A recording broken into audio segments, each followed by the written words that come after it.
Greetings geeks, this is Rose with Geek to Me Crafts, where I help you source affordable craft supplies as well as provide tutorials and DIYs. Today I'm trying something new for you. I have a desire to do more journaling this year in 2021. So after researching a little bit of just different types of journals, I decided that I really liked the look and feel of a wrecked journal or a handmade junk journal. Now, my style is not the typical like floral Victorian sort of feel, so mine is a little bit more grungy than that, but I still used a lot of supplies that I have in my stash. So the first thing that I did is I took a manila file folder and had some tea steeping in a mason jar. I stitched down the middle with my sewing machine using whatever thread I already had in there. It is a cotton thread, so it's fairly strong. And I also stitched down the sides, creating 2 pockets. And you can see here I am taking the tea out of the steeping water and just kind of distressing the folder as I go. And as you'll see in this video, this was a step that I ended up not needing to take because I ended up putting paint and paper all over this, so if I do it again, I won't be doing this step. So the mat that I'm working on is a completely destroyed Cricut mat. I didn't want to do this project on top of my quilting mat because I need that one to be in better condition, and I had these extra mats sitting around and I wanted to be able to cut and paint all over it and make a huge mess. So that's what I've done. The bonus of that is that there is sticky on the other side of it in the places that I haven't destroyed, so it kind of stays put on the mat. Right here I am showing you some window envelopes that I have salvaged from the garbage after paying my bills, and all I'm going to do here is kind of arrange them in a way that I like, and then I'm going to cut them to size. So these envelopes don't have to be window envelopes. If I do this project again, I am not going to use as many window envelopes. The reason for that is fairly simple. I ended up painting and distressing over a lot of the window envelopes anyway, and I didn't end up using the window, so it wasn't necessary. On this one, I am cutting it at a diagonal so that the envelope itself will be a little bit different than the others.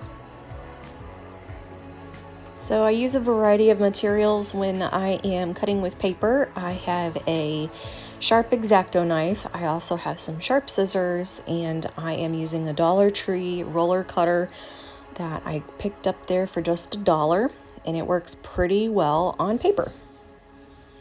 Okay, and then I'm just cutting that slit out of this envelope so that I can have a little bit of interest in my envelope stack.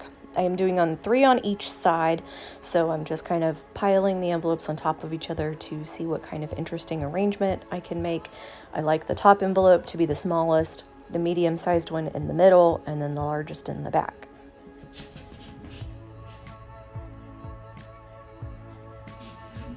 And if I don't have a short envelope, I just make it short. It's really not a big deal. And then that little piece that I had left over there I ended up using on the other side. What I like about this project is that there is little to no waste. Everything that I have as a byproduct of something else becomes an embellishment within itself. Okay, so you can see here I've got the 3 envelopes arranged on each side, and now I'm going to grab one of my paper stacks and pick out some pages that I really want in my project.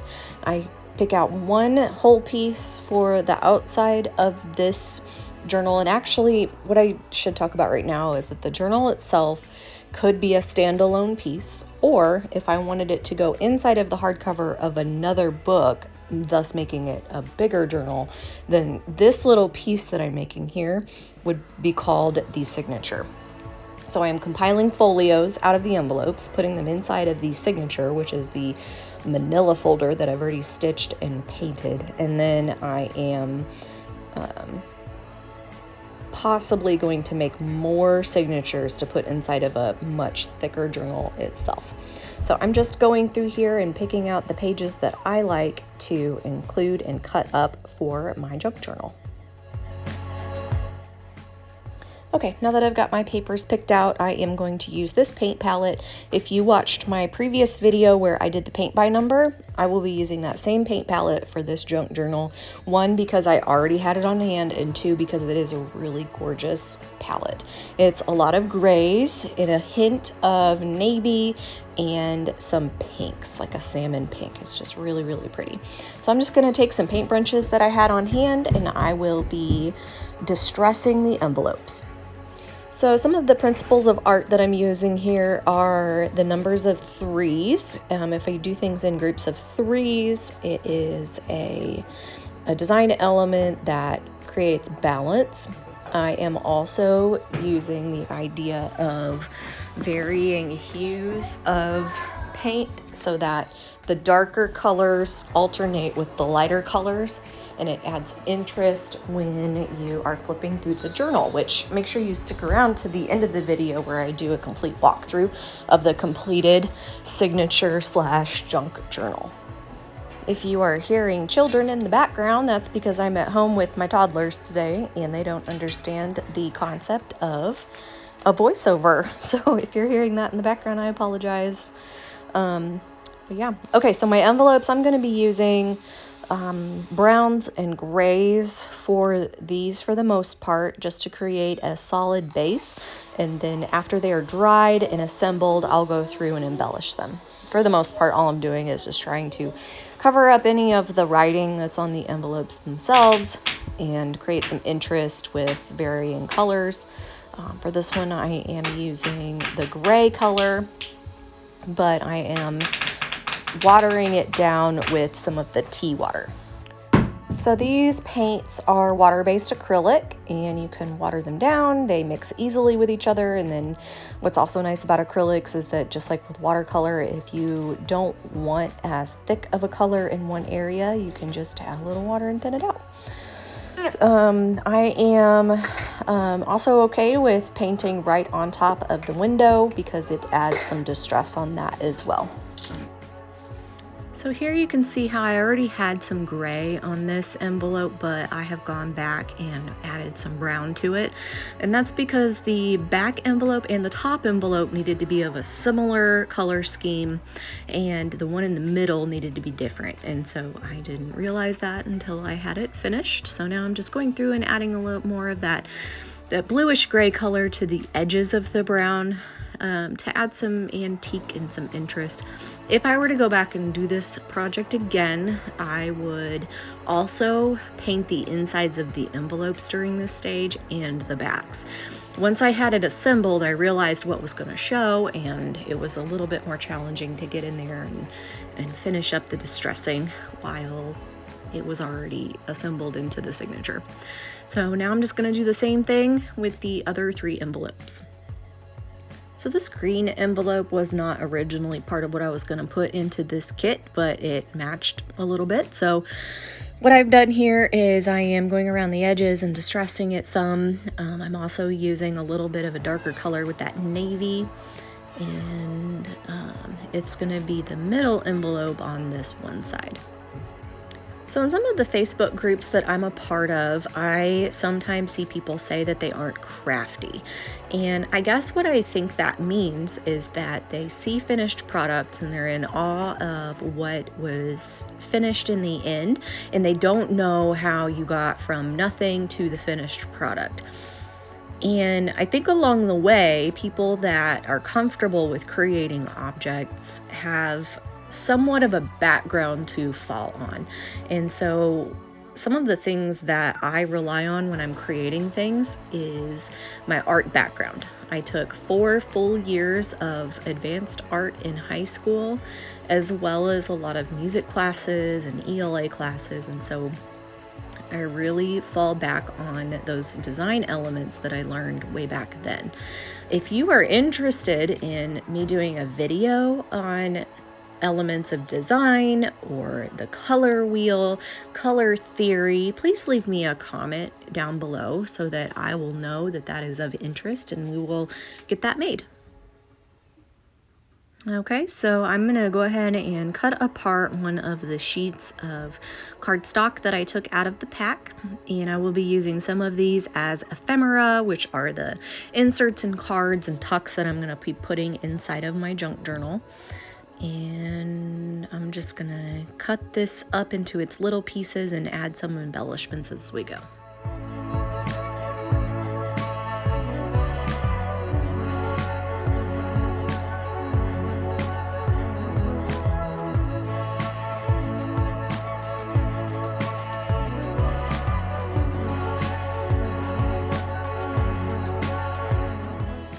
I love these little tags. I actually went over and grabbed my single hole punch so that I could poke holes in them. And one of the things about this cardstock pack that wasn't one of my favorite things, but the back sides of all of these designs are completely white. So I can put them one way in the envelope to have them show through the window, but then when you open up the envelope itself within the junk journal, the back side of the tuck or ephemera or whatever you want to call it was stark white, and I had to go through and distress all of those as well. So again, lesson learned. If I do this one more time, I'm going to go ahead and spend a whole other session distressing the back sides of those cardstock pieces as well.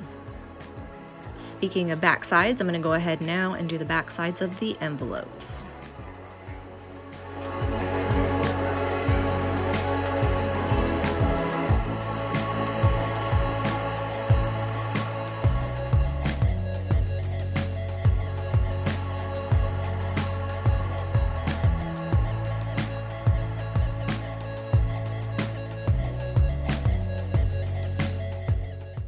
Okay, now that the envelopes are done, I am going to grab my manila folder and also paint on top of this as well, because once I saw it with the window envelopes, I didn't like the color. So I'm gonna go ahead and add some more paint to this.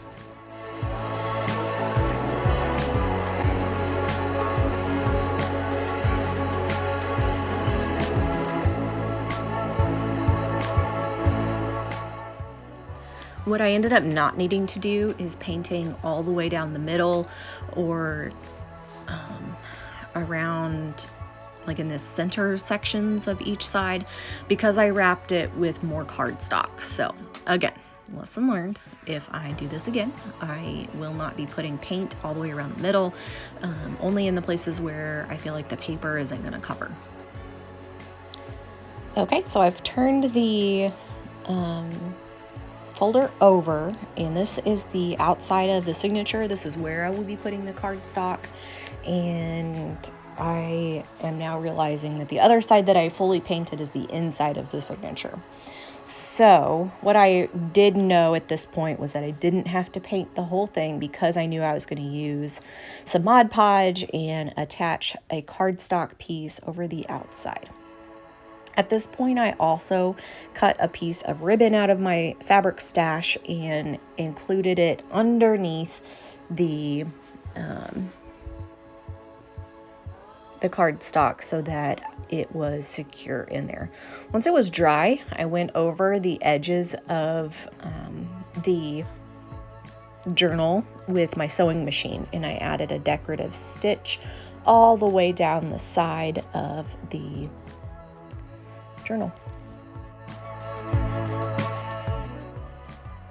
I am using these really strong binder clips too, to just make sure that the paper adheres to itself while the glue is drying. And I ran the sides with the ribbon down through with the sewing machine, just to make sure that when I'm pulling and tugging on this journal that those little ribbons don't come out. So now I'm just going to pop these off.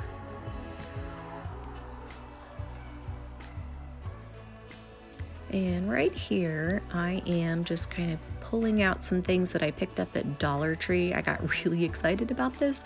I could have done the entire project without purchasing more materials, but this is just how this happens. I end up at Dollar Tree and I get more things. So I got some chalkboard paint, a clipboard, some clothespins with little chalkboard things on them, some tags, some index cards, and I am excited to get this thing assembled. Once the sewing was done and the paper was on there and dried, around the edges you can see where the cardstock didn't quite cover the manila envelope. So I'm just gonna mix up a little bit more paint with my wet paintbrush and cover up those spots.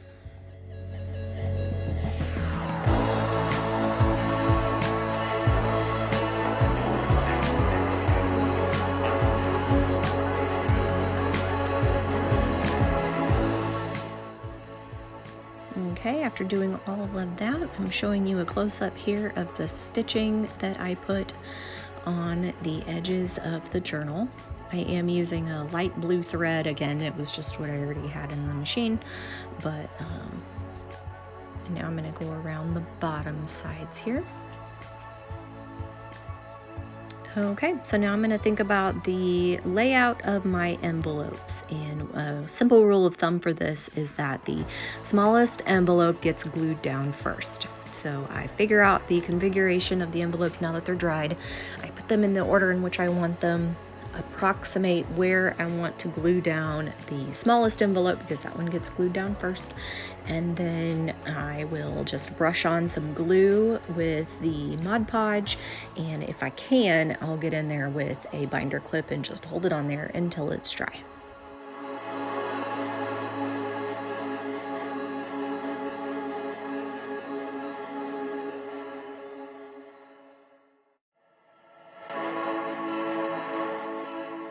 And because it took me a little bit to figure out the order where I wanted these, I went ahead and clipped the side to the manila envelope that I wasn't working on, so that way I didn't have to go through that whole process again.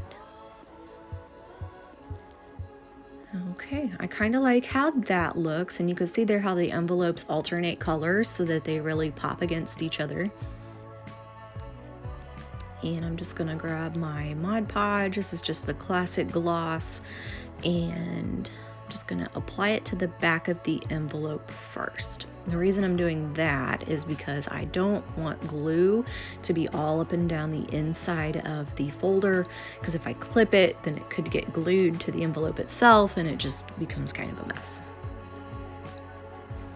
Okay, so I'm gonna let that dry. I'm doing these one at a time as well because each envelope you add has to be inset just like a fraction of a centimeter, and so you want to make sure that they all go in there and lay flat. If you put them all where you think they're gonna lay, and then it causes all kinds of other issues. So anyway, I'm gonna grab the medium-sized one, glue that one down, overlapping it with the flap on the first envelope. Okay, and then right here, I'm putting in the last envelope using Mod Podge. And again, I'm applying it directly to the outside flap of the envelope.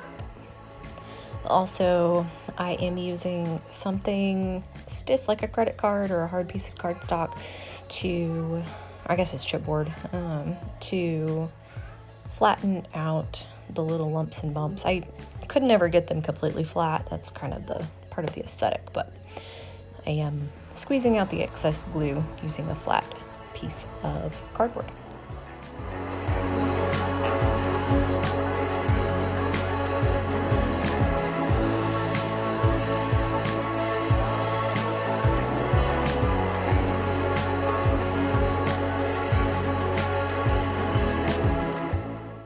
And as I let this dry on this side, I will leave it open and then also glue down the envelopes on the right side using the same process.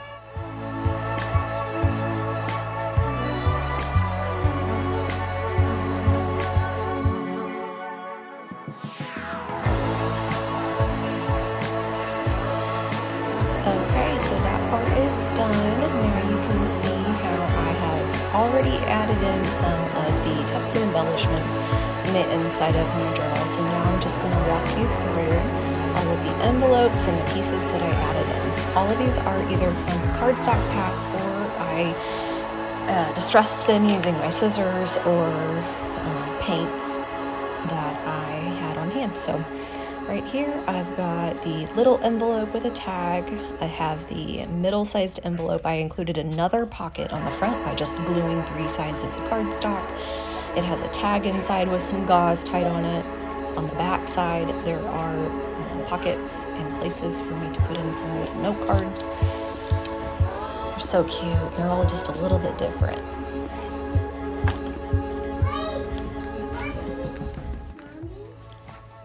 Okay, so then in the middle-sized envelope, another tag with gauze,